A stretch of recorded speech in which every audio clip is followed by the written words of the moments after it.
Hello and welcome to Gee That's Good, where I provide you with short but detailed book reviews without the spoilers.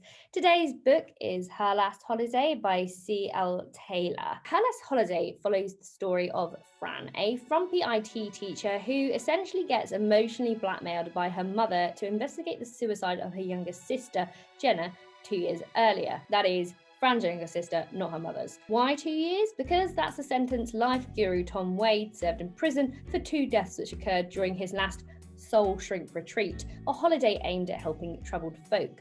Among the attendees was Jenna, and Fran's mother is adamant that Tom had something to do with Jenna's death, i.e., I don't think the police were right, she didn't jump. Still with me? Tom's wife, Kate, is basically someone you see on The Apprentice on the BBC. She is obsessed with being successful and just wants to repair the damage that the 2 deaths, not including Jenna's, have brought to the Soul Shrink brand. Sounds like a really great retreat to go on. Kate organises a new retreat on behalf of Tom, who just wants to chill out really, but he's the face of Soul Shrink, try say that 5 times, Soul Shrink, and she isn't taken seriously because she's a woman. Fran signs up and goes all Nancy Drew.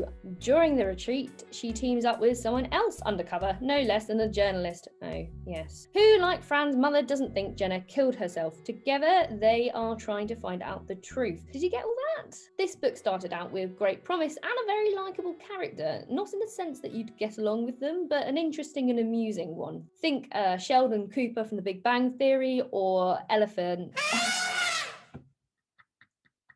Eleanor Oliphant vibes. The book keeps you guessing too. I didn't expect the twists and turns, and overall it was an easy read. The main characters, who I'd say were Fran, Kate, Tom and Gemma. Why can't I talk today? Fran, Kate, Tom and Jenna were easy to visualise. I felt like Tom and Jenna could have been further developed, but Fran and Kate were very, very well done.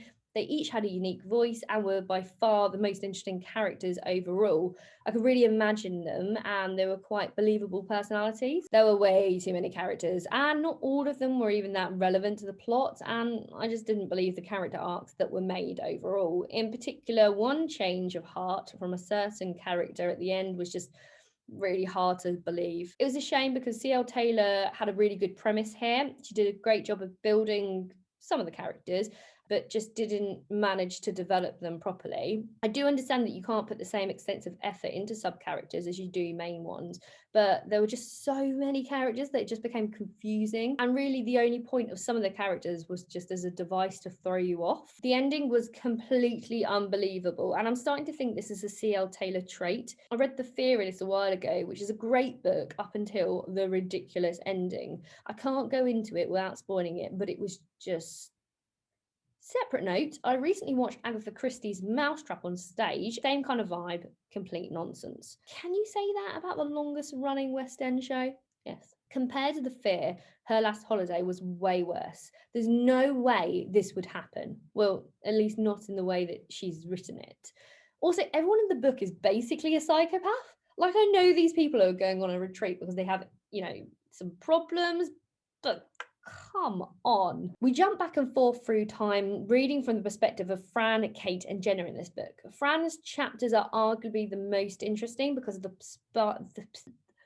style and pace. A lot more seems to happen in her chapters, and I cared what happened to her. Probably because her thoughts and dialogue were quite dry and witty, and you quite sympathise with her situation, but you also respect her.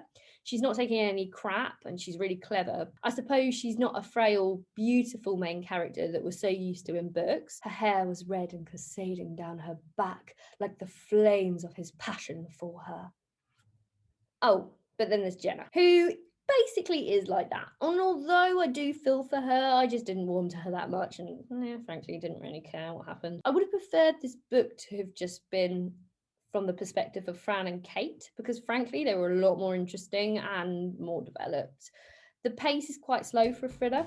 I'm guessing it's meant to be an intense build-up, but instead I just found myself getting distracted while reading this, and I kind of had to make myself read it to the end. That being said, it is an easy read. It's something nice to have with your coffee. That sounds like a biscuit on a Sunday morning, but it's not the most riveting. It didn't grip me. I'm giving this... Whoa, before we hear the verdict, here's a reminder of how the rating system works. 1 star, gee, that's bad. 2 star, gee, that's okay. 3 star, gee, that's good. 4 star, gee, that's great. And the ultimate 5 star hits the G spot. Yeah. I'm afraid to say this one scored a G, that's okay. I didn't hate it, but I wouldn't go around recommending it. If you're looking for a C.L. Taylor read, then maybe try The Fear, but be ready for a disappointing ending after a terrific beginning and middle. Thanks for watching, and if you've got a different opinion or a comment or question or even a book you'd like me to read and check out for you so you know if it's worth it, then please do comment below. Thanks very much. See you soon.